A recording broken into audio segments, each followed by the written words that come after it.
नागपूर महानगरपालिकेत आज नवनियुक्त महापौर, उपमहापौर तसेच सत्तापक्ष नेत्यांचा पदग्रहण सोहळा उत्साहात पार पडला। या कार्यक्रमाला राज्याचे महसूल मंत्री चंद्रशेखर बावनकुळे प्रमुख उपस्थित होते। पदग्रहणानंतर बावनकुळे यांनी माध्यमांशी संवाद साधत राज्य व नागपूर शहराशी संबंधित विविध महत्त्वाच्या मुद्द्यांवर भूमिका स्पष्ट केली।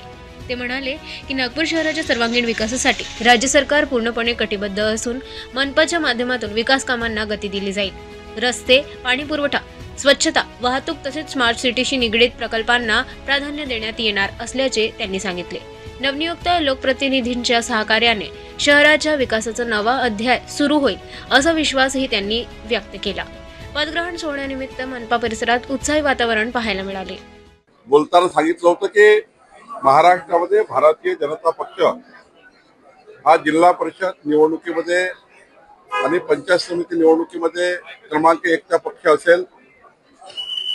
महानगरपालिका, नगरपालिका जसं आम्ही 51% वर आमचे नगरसेवक निवडून आले। आज जवळपास महायुतीच्या 25 महानगरपालिकेवर भाजपचे महापौर होत आहे।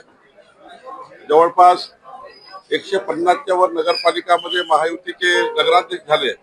आता जिल्हा परिषद मध्ये सुद्धा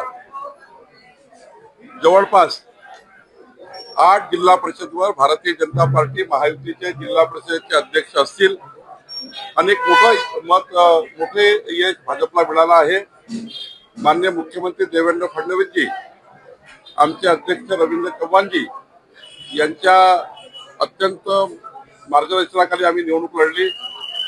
देवेंद्रजीच्या नेतृत्वात आम्ही लढली। आमच्या अध्यक्षांनी आम्हाला सर्वांना मार्गदर्शन केलं आणि माननीय पंतप्रधान मोदींचं सरकार, देवेंद्रजींचं सरकार, डबल इंजिन सरकारच आम्ही जनतेपर्यंत घेऊन गेलो आणि जिल्हा परिषदेच्या विकासाचा आम्ही एक नवा संकल्प केला।